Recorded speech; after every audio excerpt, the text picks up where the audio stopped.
What up, Schmoedown rockers?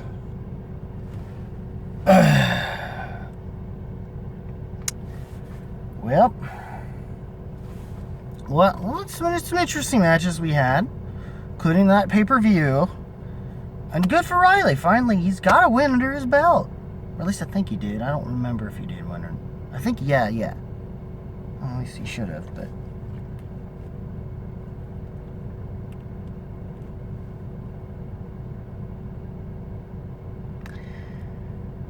But anyways, I mean, or at least I feel good for Riley. If I remember correctly, he won. If not, I understand if I had to be corrected at this point. It's been a long weekend. But anyways, aside from that, the matches we've been getting, as we're continuing to do Digital Age, eventually Harloff says is going to want to start doing more studio, with the first being the championship match, the singles title match, which you couldn't come up with anything better. So, in that regard, and there was a brief thing with involving Friday's little sort of a Hitman's Bodyguard thing or whatever. But it's okay. Anyway.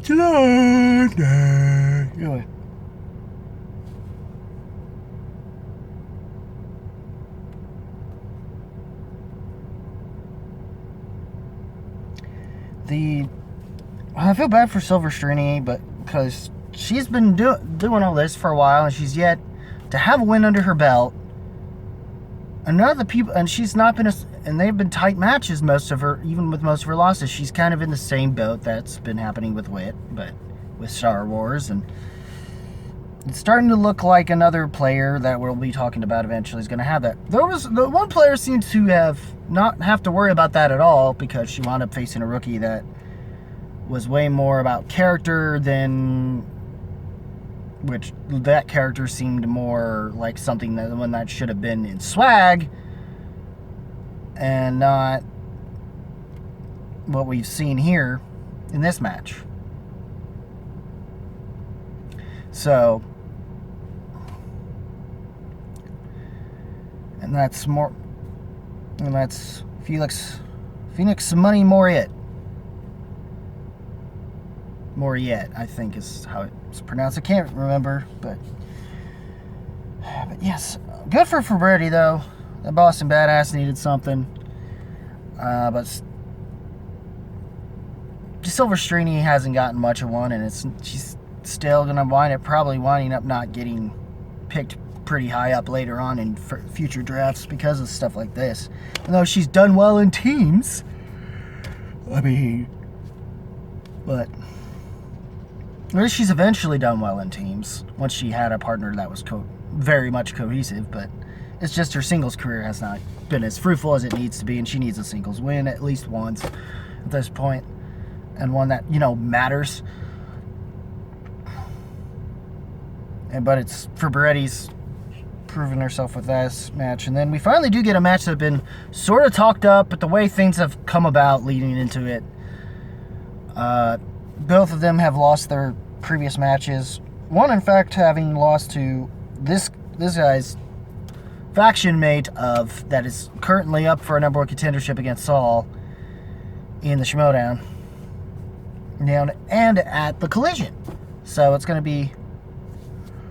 So Swift had a lot and he didn't do too bad in that match, but unfortunately he didn't do great here yet in such a way that it was more that he had just bad luck. And a lot of people, I think, were expecting Swift to, because he played well enough as opposed to what we got out of Wittneben. And now he no longer has the pageantry, all this stuff, and he's just focusing on playing, because he realized the character work just ain't working for him anymore. And they needed a reason to kind of make him less heelish and more face. And that's kind of what happened, but... I mean, he lucked out and showed he played a little bit better, but it's not saying too much. It says enough given the way that everything went down into sudden death. But that's really more so just the lack of luck with Jesse. And it just started to backfire, eventually backfire on Wittneben by the end of the match. Eventually, hopefully, he can play. He's showing some sense of improvement, but not enough to really get to convince any of us at this point. But you know, at least you did that happen, and also using it a point to further promote Amaru Moses as a player, and why he Saul better be careful with him. But well, I think I heard something that might spoil it, but I'm not going to say anything in case anyone wants to experience, but that's fine. Yeah.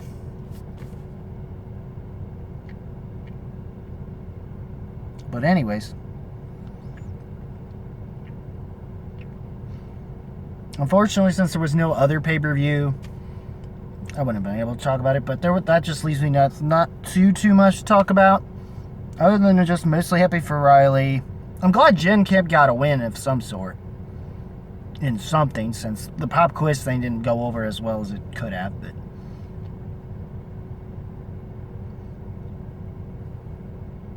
from last week with the teams match, which is why she needed something here. And shame it's not much to add. I mean, and it was, plus it was a knockout, so that didn't help either on his end. Luckily that's why I'm said lucky for Wittneben on that, but it just kind of bummed me because I think Wittneben needed the win way more than Jesse, but good for Jesse. But yeah, I can't wait for Collision. We're still kind of just doing what we can to hold off until Collision, to where we can at the very least get a couple matches that are going to be in live, in the studio, or at least at the One Cafe thing, which I'm hoping they still do. At least for some matches. But I was hopeful they would get back in studio, and it's looking like the way California people are being stupid. And not, even though I get some cases about it, in the sense that, well, I mean, yes, you gotta sort of trust science, and I get Harloff's points about it, and that's what most people are saying with it, but at the same time, it's like, yeah, the whole thing about not wearing your mask is stupid. The point is to keep other people from getting it, not just you from getting it, which, depending on the mask, it may not work as well unless you find the right type of mask to do it, I guess, but I can't wait to finally see live events again, even though it's already still seeming as though only spectacular at this point with live events, but I'd just be happy if we get to see anything in studio at this point, and I just hope it does happen. And the matches we've been getting have kind of started, and the lack of the storylines right now have been kind of bumming me, and I feel is making it, when you've built up such good stuff for storyline that we need to get resolved, and you've yet to utilize it, and you've literally gone as far as to just kind of ignore everything you've built up to a point. Even though it seems that when it comes to the whole dynamic between Ellis and Guy's camaraderie, since those, it has been the only thing that seems to stay somewhat consistent, despite the whole Grace thing portion of it. And who exactly are they going to set up to be the informant of Grace that only further proves Grace is under whoever is the Schmoedown. I don't know when we're going to get to that, if we're even going to even bother to. I hope it works itself out, but either way, the matches were fine. Just were fine. They weren't something huge, and but yeah, I enjoy these matches. They were fine. Nothing super huge to write home about right at the moment, aside from, finally get to see Riley have a win, which was nice. I wasn't wanting him to do it while I was on my dungeon time, but this was nice. So it's nice to see him get one win a little bit again. That seems like one that could matter, since Liz Shannon Miller's proven herself as a top tier player. So I know that's starting to fade off again, given the way, but oh well. But anyways, what did you guys think of the matches thus far? Leave a comment below, let me know. As always, guys, keep it random, keep it real, keep it rocking. If you smell what the movie trivia Schmoedown, I heard a little bit, on it. Schmoedown rocks, Skybound Entertainment, and so on and so forth, is cooking. Also, link in the description, dungeon page, and with a five time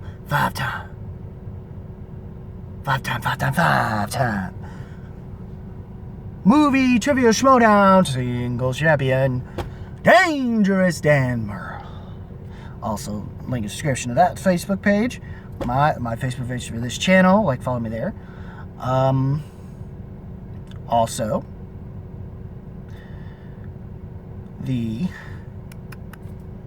Also, if you like this video, rock the like button with the rest if you must, and hit the subscribe button, click the notification bell so you get more and see more Schmoedown Rocks and other things I do on this channel. Now can you dig it, suckers?